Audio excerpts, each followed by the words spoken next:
marzo sotto lo sferzare della Bora.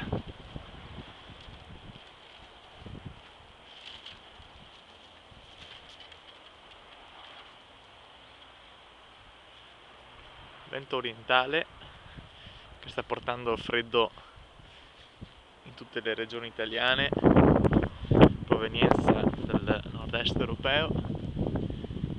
Abbiamo le montagne ancora innevate col Visentin sfregiato dalle numerose valanghe cadute nei giorni scorsi a partire da febbraio, ma anche e soprattutto adesso dopo la nevicata del 5-7 marzo. Aria limpida, pochi cumuli in cielo, batuffoli di cotone, vento sempre teso nei quadranti orientali.